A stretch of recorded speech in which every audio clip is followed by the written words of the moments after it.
An old rivalry returns tonight in the NHL. The Montreal Canadiens and Toronto Maple Leafs will go head-to-head. Of course, the Battle of Alberta, the Calgary Flames, Edmonton Oilers. Mitch Marner plays his first game in the regular season as a Vegas Golden Knight. And of course, we have a first back-to-back spot of the season, the LA Kings visiting the Vegas Golden Knights after losing to the Colorado Avalanche. Guys, welcome to Puck Time. Andrew and Carmine here, as we are every day, 11 a.m. Eastern.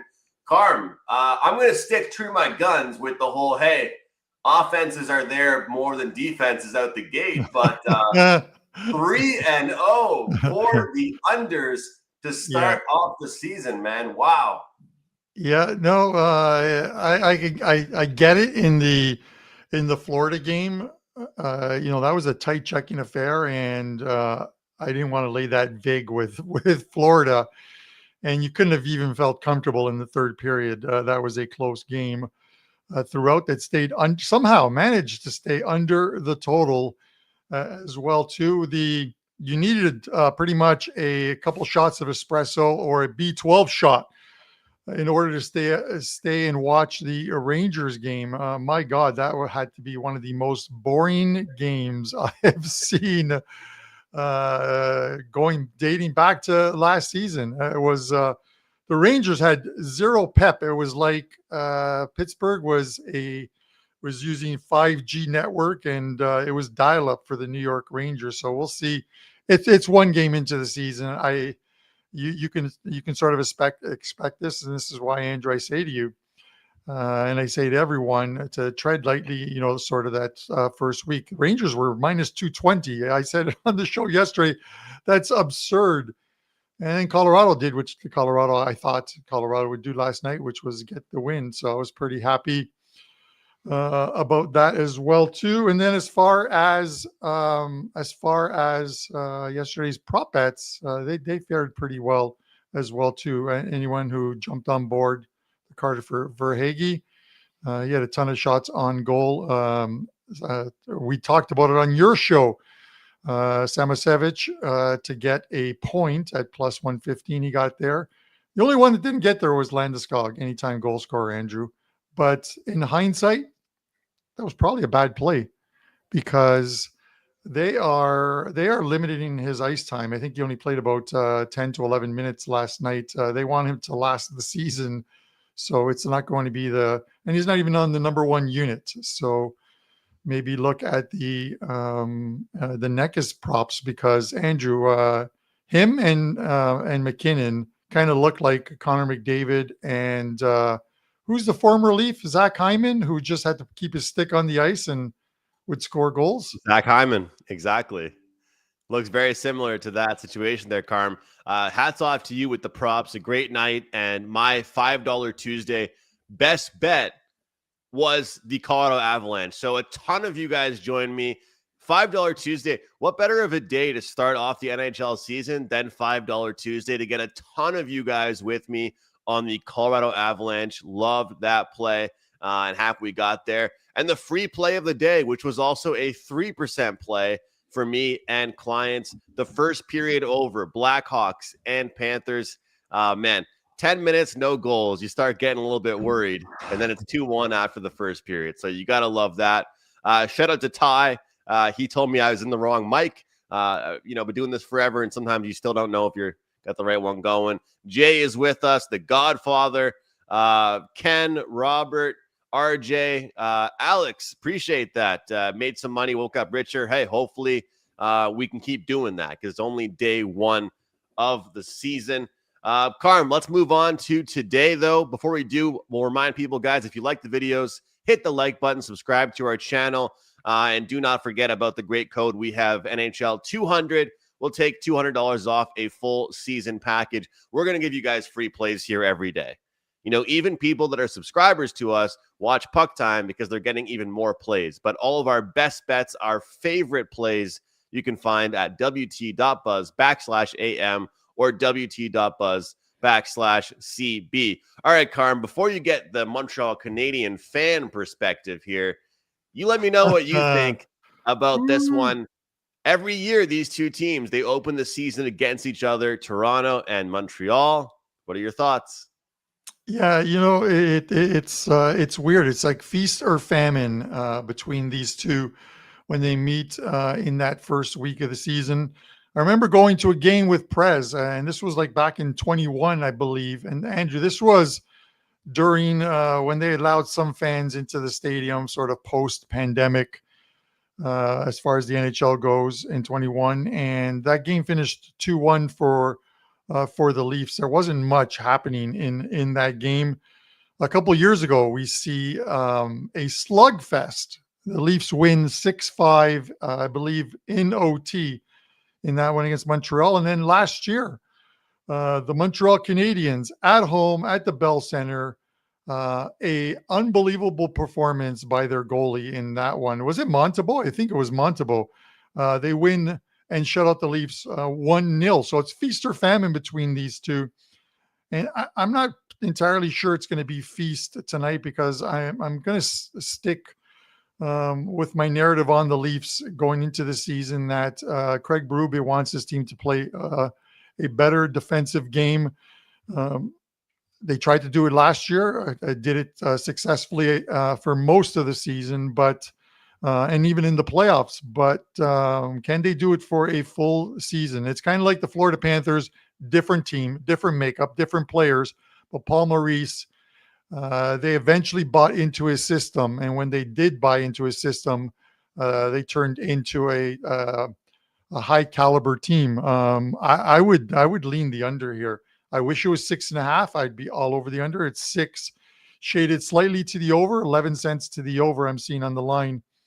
And I'd probably a slight lean, Andrew, on. I know you're a Montreal fan, and a lot is expected of the Montreal Canadiens this season with their off-season acquisitions and getting better, and another season with Lane Hudson. But minus 167 on the Leafs to open at home. I would probably lean there. It is about the high-end guys of the VIG that I would normally lay on a game. I don't lay anything normally higher than like 170 because I think you have to be extremely, extremely successful at the high end in order to eke out a profit on the season if you're betting minus 170 favorites every single night, which I'm not going to be doing. But with that said, Andrew, slight lean to the under. Toronto Maple Leafs 3-2 final. Ooh, maybe an OT.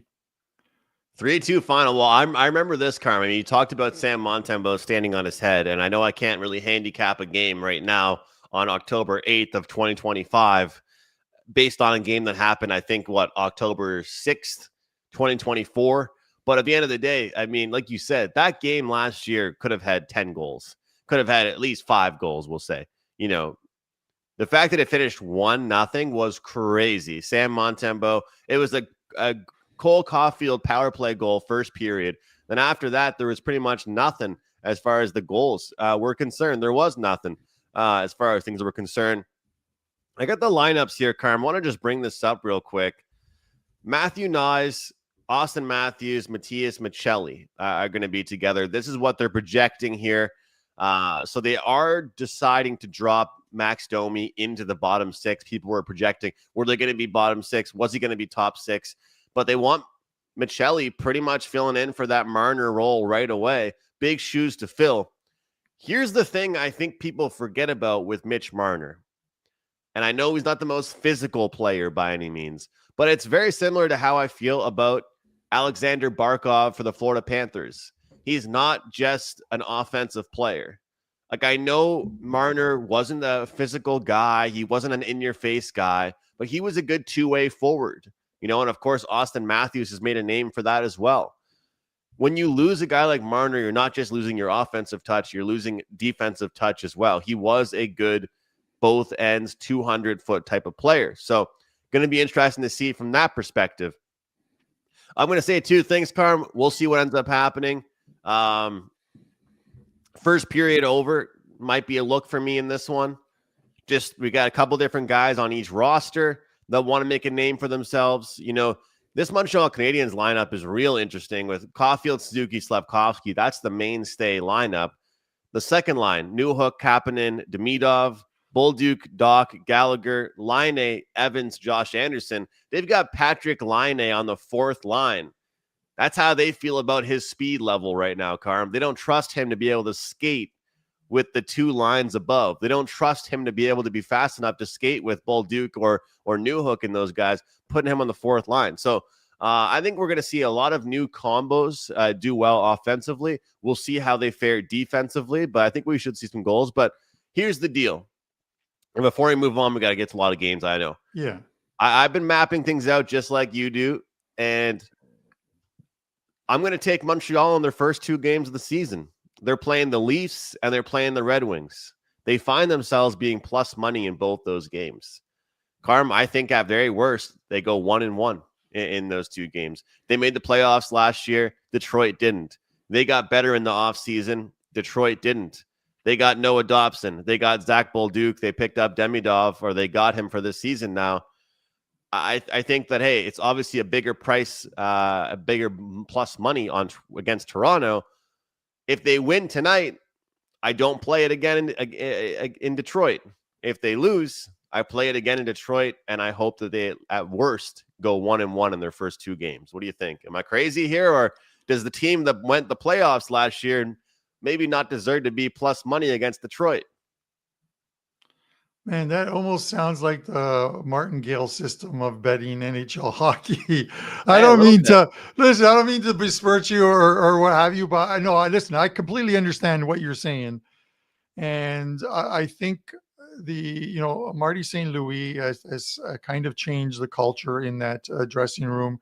The players in there are buying into his system. They're playing a lot better. They see with the moves that they're making, bringing some guys in, that the team is serious about winning. It is now everyone needs to pull together and do it.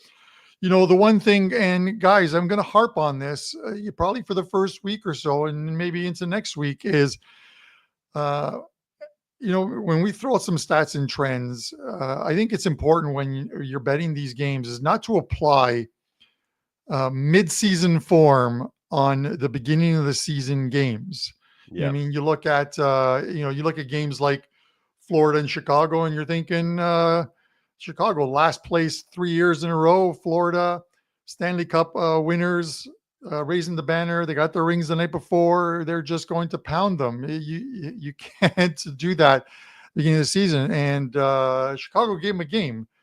And it's the same thing with Pittsburgh. You know what I mean? Like, I have the under total, Andrew, for Pittsburgh as points. Am I pissed that they lost last night? No, because I know that whether you win or lose season point totals, Andrew, comes down to the middle of the season, those 6, 7, 8 game spurts where you lose 7 in a row, 8 in a row, that completely guts the team. The Buffalo Sabres last year, I think 13 at one point, 13 or 14 games in a row they lost.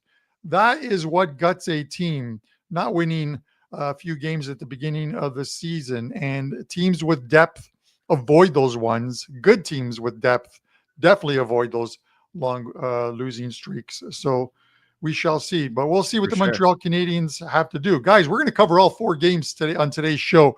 So you definitely better hit that like button as well too. And then tomorrow we have the Prez coming on first, and then Brian Leonard, and hopefully he chooses the Vegas Golden Knights game tomorrow night to discuss. Yes, sir. But I like this one, Carm. Before we go to the next one, TransCanada said Line A over 1.5 shots looks money. He'll bank on that power play. So that's kind of the interesting thing, right? Everybody thinks right now all he is a power play guy. And, well, last year he scored 20 goals, Carm. He had 15 on the power play. That's pretty much all he was last year, was a power play guy. Whether or not he's on the PP1 or he's on the PP2, I like that over 1.5 shots as well. So I saw a few guys in here mentioning that one. I like that. I mean, Gerald, Patrick Laine, fourth line, how far has he fallen? It seems like value to me. So over 1.5, I'm up for it for sure. I like that one quite a bit here. Sorry, Carm, back to you. Yeah, I got to fix this. I'm wearing WagerTalk swag. I needed to make sure I'm not wearing the same top as you on today's show. I went with the grayish hoodie today. I'll go back to my polo shirts on the next show. But yeah, Andrew, we got a lot to discuss and maybe answer a couple of questions. So let's hit the Bruins and Capitals. Capitals, I'm seeing 188 on the Caps, plus 153 on the Bruins. 5.5 is the total on this one. I'm going to toss it to you first, Andrew, for your thoughts. I'm hoping we don't have the same thought on this one, because then I'm just going to have to say ditto and move on to the next game. All right. Look, I mentioned this on my show last night, and I feel like this is a good opportunity for my first under bet of the season. Not sure if it'll make the client card quite yet. We did see 3 unders to start off the regular season yesterday, even though we kind of were expecting some more action. But when I look at both these teams, I don't expect a ton of offense, especially when it comes to the Boston Bruins. Number one, Jeremy Swayman didn't have his contract signed until a little bit into the season last year. Was it like a week or two, Carm? I can't remember exactly what it was, but when it comes down to it, he didn't have a full training camp with the team, and it clearly impacted him. Jeremy Swayman didn't look like himself to start off the regular season last year. This Boston Bruins team, of course, no more Brad Marchand. It feels like it's David Pastrnak alone on an island. Who else is going to score for this team? Who else is going to produce offense for this team? I'm not sure who's going to be that offensive character for them besides David Pastrnak. But when I look at them and their goaltending, look at the Washington Capitals, and you even think back to the last 15 games of the season last year to how the Capitals played. Shut down hockey, defensive hockey, physical hockey, and good goaltending. I know in this day and age, it's not hard to get over 5.5. But as we saw yesterday, in the first day of the season, you get a couple patches of defensive hockey with not much going on. Just like that, it's very hard, to get 2 or 3 in the last 10 minutes of a period to get this game over. This is my first time of the season, Carm. I am leaning towards an underplay. I think the Bees and the Caps could take us there. Then again, my one worry, the Bruins have a lot of players looking to make names for themselves. Sometimes early in the season, similar to how Pittsburgh played well yesterday, nobody likes the Bruins this year. Nobody liked the Penguins going into yesterday. We'll see which team today can pull off the upset. We've got, of course, the Kings as dogs, the Flames as dogs, the Bees as dogs, and the Habs as dogs. Carm, all 4 road teams are underdogs today. There's going to be at least one upset knocking on that door. We'll see which team it is. What are your thoughts here? Are we on the same page in this game? What do you think about the whole under style and both these teams playing good D?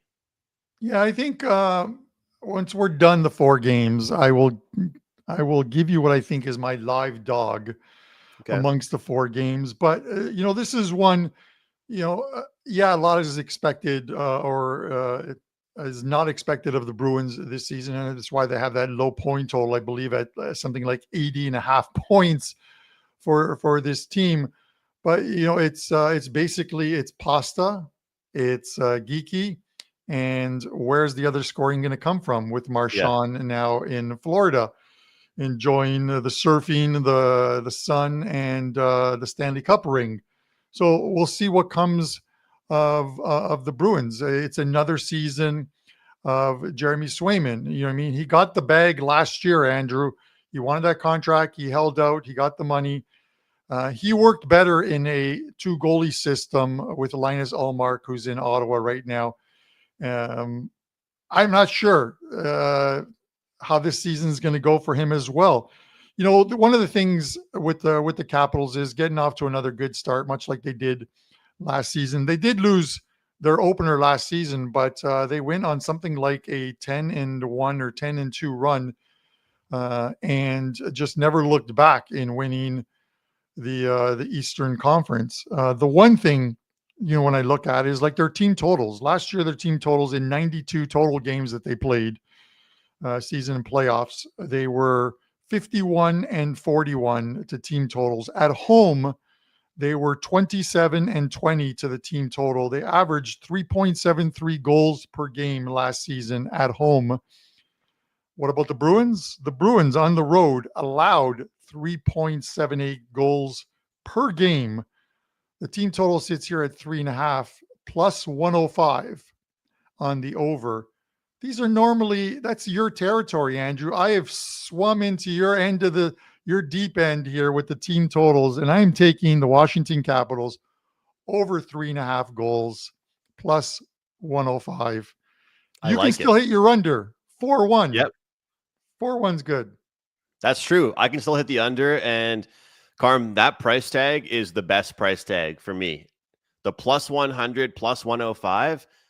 I can't explain what it is, as Odds Logic is giving us a live update on the Daniil Medvedev tennis match. Thank you, Odds Logic. I can't explain what it is, but that plus 100, plus 105 price tag has always been something I've liked. It just always has. I like it. It's like when a team is like minus 135 over their team total, I don't really love it as much. I'll give you guys an example. Yesterday, Colorado, they were plus 145, and guess what the New York Rangers were over their team total? Minus 120, 125.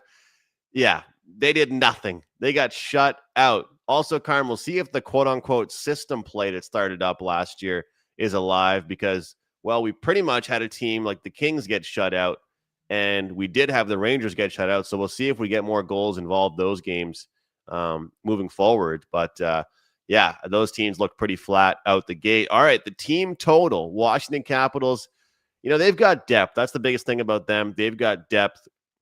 Vito is in here saying, love that this show is back. Our boy Wash Redskin. Here we go. I'll take my Caps minus 1.5, plus 145. He's loyal, Carm. He's loyal. I like it. I want to mention one thing. We're going to be taking questions at the end of the show, guys. And I have a few of you guys already. Timothy, Leroy, Kevin, and Thomas. I'm going to star your messages. I'm going to stash them away until the end of the show. So, guys, feel free to ask any questions. We'll go back at the end of the show and make sure we touch on them. I like this one. Fortunate, not going to hold my breath in the Kings tonight, scoring goals in the desert tonight. Well, their offense didn't look very good yesterday, did it, Carm? This offense was dry. But I've got a take on that one once we discuss the Alberta rivalry here. What's it called there? No, it's not the Alberta double. It's just the Alberta rivalry. The Battle of Alberta. Battle of Alberta. Yes, the Battle of Alberta, Andrew. Edmonton, minus 218. Calgary, plus 176. The over rate, the total right now is 6. Shaded 17 cents to the over. Andrew, I'm going to say this. With these big prices, again, tread lightly. Why? Let's not forget, last year, the Edmonton Oilers got off to a slow start. Made it to the Stanley Cup Finals, but they lost their first 3 games of the season. What did they do the year prior? Made it to Stanley Cup Finals, but how did they start the season? They started by losing 6 of their first 7 games, 10 of their first 12 games before their coach did the Fresh Prince of Bel-Air, and he was tossed out of the mansion. Andrew, it is lane 218 with the Oilers. I can't do it. And, the problem is, and this is, I could be wrong at the end of the day and all the favorites end up winning, but I don't want people to think, well, the Oilers, 218, you got to take them and you just add Washington, you ask Vegas, and you end up with a good little parlay at plus money because one of them, you have to go perfect 3-0. One of them ends up losing and you're toast. Your money is down the drain. That's why from that parlay perspective, just tossing in favorites. And some of you guys know, come on, how many of you guys have played those 7 or 8 leg parlays where you're like, let me just add this minus 1,000 at the end to get it up 15 cents. And that's the game that ends up losing. I have seen it from my friends. So I know that it happens to everyone, Andrew. It's the game you least expect to screw you over all the time. I'm hoping for a better start from the Edmonton Oilers. That the last 2 seasons are in the rear view mirror. But when they play the Calgary Flames, guys, it's like the Toronto Maple Leafs and the Montreal Canadiens. These are rivalry games where these teams just love to beat each other. And Calgary at the beginning of the season went into Edmonton and beat them 3-0, I believe. It might have been one of those first 3 games. So with that said, I'm not laying the 218. I'm not even taking regulation. I'm going to watch this game and maybe hope for some goals. Maybe this is one of the games where we see some goals, Andrew. So at 6, it's playable. At 5, at 6.5, I wouldn't touch it. I'm going to give out a play here, Carm, and this is going to be a client play here. I like this one quite a bit, and a lot of the reasons why I'm feeling generous today is because I think I love tomorrow's card on Thursday. So there'll be a lot of best bets and client-only plays for tomorrow.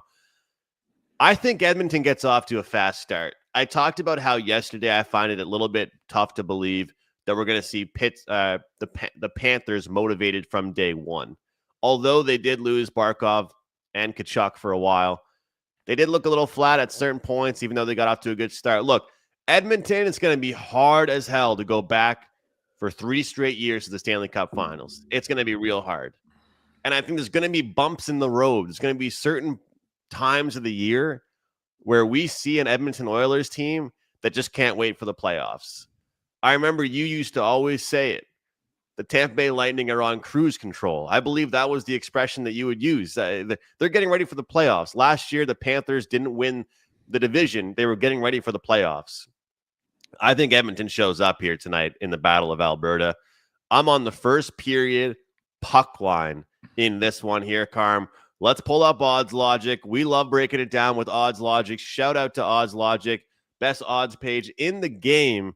And looking at Circa right now, at Circa plus 130, Bet Online plus 125, FanDuel plus 130, Westgate plus 125, DraftKings plus 114. So guys, there you go. The worst number is at DraftKings. So avoid DraftKings if you want this bet. We have no affiliation with any sports book on this show. We want you guys to get the best of the number. I love this play. I think that Edmonton gets off to a real fast start. And like I said, the best number out there available right now is around plus 130, courtesy of FanDuel, courtesy of Circa. Just real quick, Carm, Trent Frederick, he used to be kind of like a fighter with the Boston Bruins and a third line guy. They're pairing him up with Leon and Connor. I love that. It's like, okay, we're going to start the season. And they always say that not every game are Leon and Connor going to play together, but in this game, they're going to. And if anybody messes with them, anybody hits them bad, Trent Frederick's right there. But he can also play hockey too. And then I think you look at that third line, Isaac Howard's making his first start of his career. You know how it goes, Carm. Whenever players make their NHL first start, something could happen. There could be some value on player props for Isaac Howard. Yeah, guys in our chat who are familiar with the Oilers and those and teams like that, like Chuck Pod, will remember the Gretzky days of having Dave Semenko on that line. You touched Gretzky, and you were picking up your chiclets off the ice and giving them to the trainer to push them back into your gums between periods. But that's just the way it was. You protect your stars. So. We'll see. It should be a good game. The Battle of Alberta is always a good one. We've got some really good games, I have to believe. So we'll see how it goes, Andrew, as far as this one goes. But with that said, before we get to some questions, we got to talk about this Vegas Golden Knights LA Kings game. So let's do it. We got a guy here expecting a blowout in this game. He said the game is tomorrow. Hopefully, the game is tonight. I'm not sure what time zone you're in here, but the game is tonight, but he thinks it's going to be a blowout. What do you think?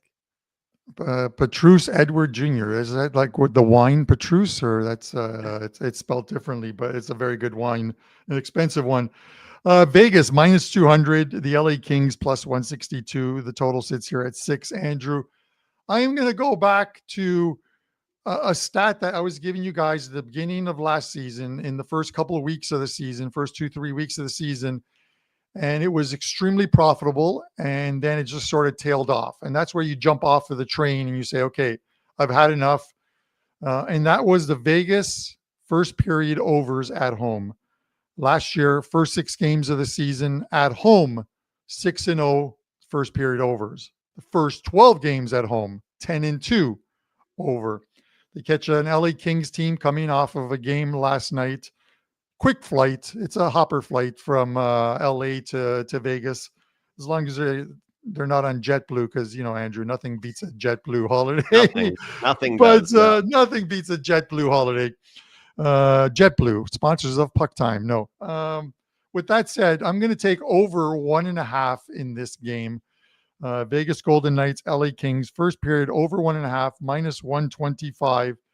Maybe the Knights catch them a little leg tired to start, which it sounds ridiculous normally 2 games into the season. But I saw the interviews during the game last night and then post game with Hiller, the coach of the Kings, and he said they made too many mistakes and too many mistakes to give the Colorado Avalanche.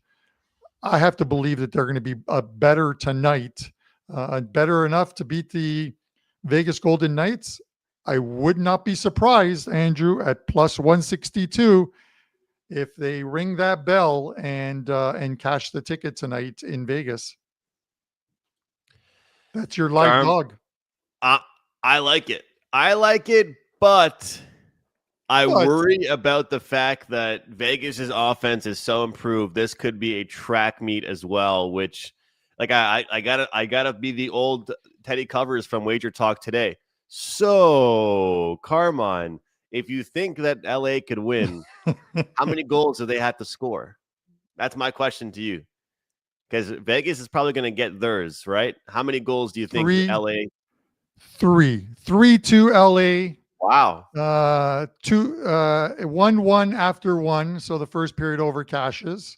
Okay. I'm speaking as a gambler right now, as a betting person. 1-1 after 1 with both goals coming early, so I don't have to sweat the last 5 minutes of the first period.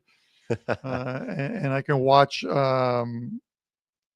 the Jays game if it's still going on. God, I don't even want to talk about that one from yesterday. Yeah, that's tough. And then Kings get ahead and win the game 3-2. So I'm not saying it's going to happen, but I do believe the LA Kings have a very good team. They were somewhat embarrassed first game at home on home ice to the Colorado Avalanche, which is a very good team. So I have a feeling they've got to be better tonight. You would think they were going to be better tonight. We'll see if that actually happens. I don't love the odds for this, Carm, but I'm going to fall for the bait right now of a guy making his debut with Mitch Marner. Except we're not going to take the goal. I'm going to take the assist. It's minus 130. Some books have 35. Mitch Marner is a playmaker at heart. He can score goals, but he's a playmaker at heart. He'll set up Jack Eichel. He'll set up Mark Stone. He'll set up his teammates, Barbashev. That's what he'll be there for, especially attracting people, drawing them in, and dishing that puck off. I don't necessarily love taking assist props at a minus price like that, but that's something I'm kind of interested in. But you got me, Carm. Look, it's not exactly the system bet from last year because the Kings didn't get shut out. Kevin Fiala sniped one top corner in like the dying 2 minutes of the game, but it pretty much is. This is the perfect scenario. A back-to-back team traveling, and they pretty much got shut out. They didn't exactly get shut out, but they pretty much got shut out, and they got owned by the Avalanche. Give me the first period over in this one, guys. We cashed the Panthers and Hawks first period over yesterday. Let's cash this one, the late night play of the day. I will decide if I have any props or sides, full game totals in this one. Those will be sent out to clients after the show and into the afternoon a little bit. But today's going to be a prop package and a handful of picks. You guys did hear a lot of the picks that I'm going to be releasing today. But it's going to be a great day, Carm. Today, no 4% plays for me. Again, shout out to everybody that cashed with me on the Avalanche. It's going to be a package at WagerTalk.com with just a handful of my plays that you guys can grab in one spot. But that promo code still available. NHL 200 works for you, works for me. Guys, $200 off our full NHL season pack. We're both ready to go on a huge run. Carm was dialed in yesterday with his props already. And we got a huge slate tomorrow as well. Yeah, I just didn't think there's anything strong enough to release to my clients yesterday. which is why I mentioned to you guys the prop plays that I liked. And the first play of the season is tonight, so you can pick that up over at WagerTalk. Andrew, the first week, the 10 days of the season, I will have plays, of course, but I'm going to let you. This is like, have you ever watched, what's that show on TV, that tuna show, Big Tuna or whatever the heck it's called? I'm going to let you, the Prez, Am I testing Brian the water for Leonard, you? Brian Leonard, I'm going to let you guys swim out. Sometimes you got to give the tuna some string. I'm going to let you guys swim out, and then I'm going to reel you guys in, Okay. and then stab you guys in the neck and with the thing there, put you on board and sell you guys for $18 a pound. So that's what I am planning on doing this NHL season on my rise to the top. I'm looking forward to it. All right, let's look at some questions here, Carm, and you're going to reel us in come end of October. We'll see what happens with that. I'm looking to get off to a hot start. No hesitating on my end this year. Shout out to Timothy. And Timothy also says, how y'all doing new to PuckTime? Timothy, thanks for being here. Carm and I are here every day, 11 a.m. Eastern. Both of us are best bets at WagerTalk every day. Carm, I'll let you go first with this one.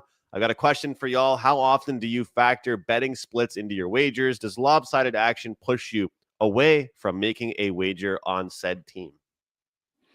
Well, first of all, lopsided action won't push me off of a team. I know that people tend to say if everyone is on one side or the squares are on one side, they get it right. We see it in the NFL where books have taken, other than last week, where books have taken a hit first few weeks with teams that are supposed to winning. And I think the same goes for the NHL. I think the cream eventually rises to the top. I think the NHL is harder to bet at the end of the season just because of the sort of the gulf between the better teams and the ones at the bottom. And you don't know if they're tanking or not.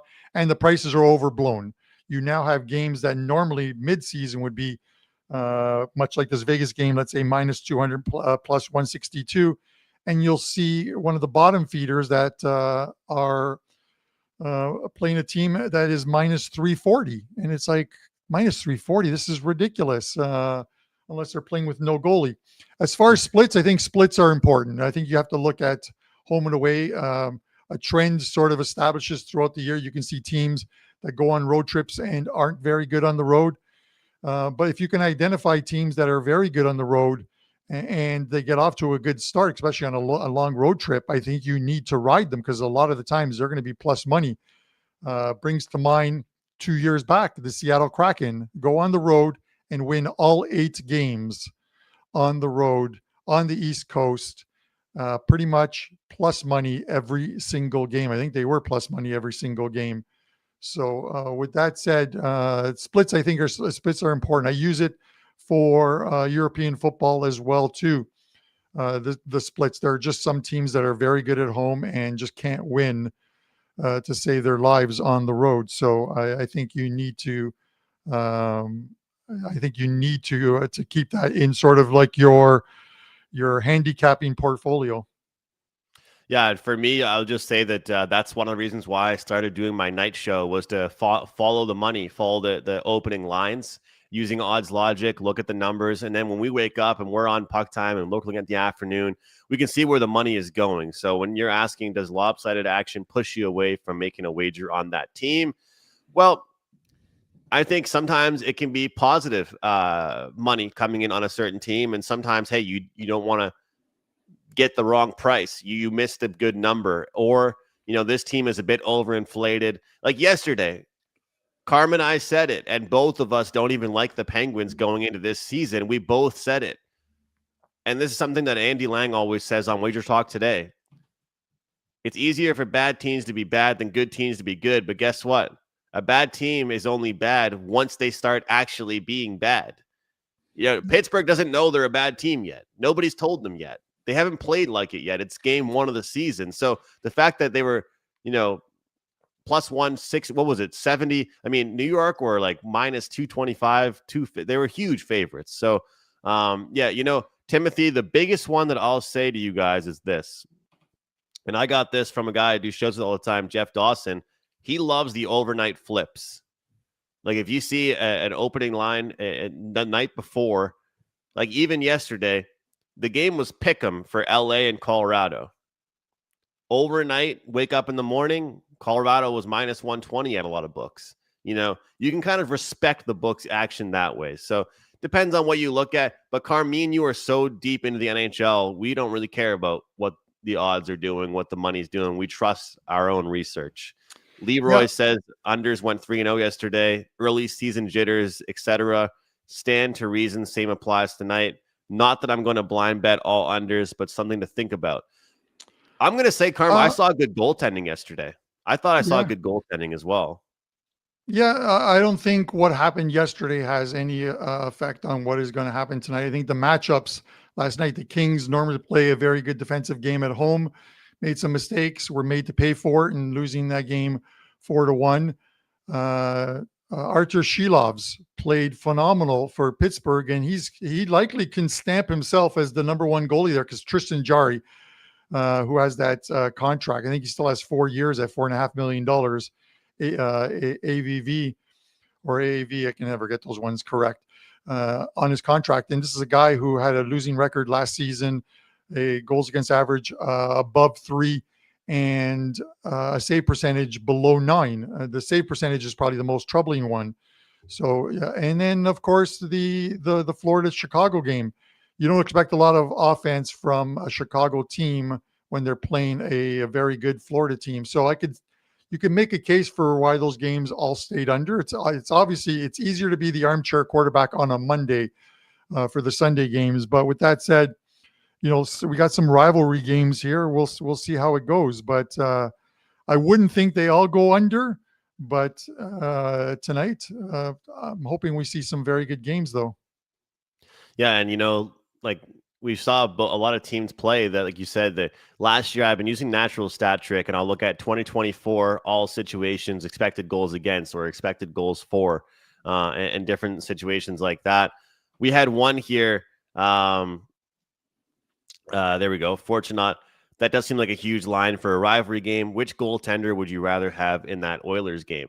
So here's what I'm going to say is that both teams actually roughly had the same expected goals against on the season. I think they were actually like next to each other, Carm, when I looked at natural stat trick on the full season.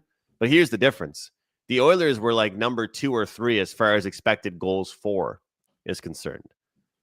We always say this. If the Oilers get an average outing out of Stuart Skinner, and we're not trying to be offensive to him, then they're in good shape. My answer is going to be this, Carm. I think the Flames were carried by goaltending last year. Some people think they're going to be better this year and have a chance. When you see a team, like I'll be the first one to say it. The Montreal Canadiens were like, they were number 4 or 5 as far as the 5th most expected goals against last year. People think that Sam Montembeault isn't an NHL number 1 goalie. Whoever says that is crazy because he bailed them out of a ton of games last year. So, I obviously think Calgary has better goaltending, I'd say, even though, Stuart Skinner's had his good games in the playoffs, don't get me wrong, but I think that the offense just overcomes that for the Oilers. What do you think? Yeah, no, listen, I like Skinner. I think he gets blamed. He's had some bad games, but a lot of goalies do. I think he gets blamed more than he gets the accolades when he has a very good game. So it's obviously tough for him.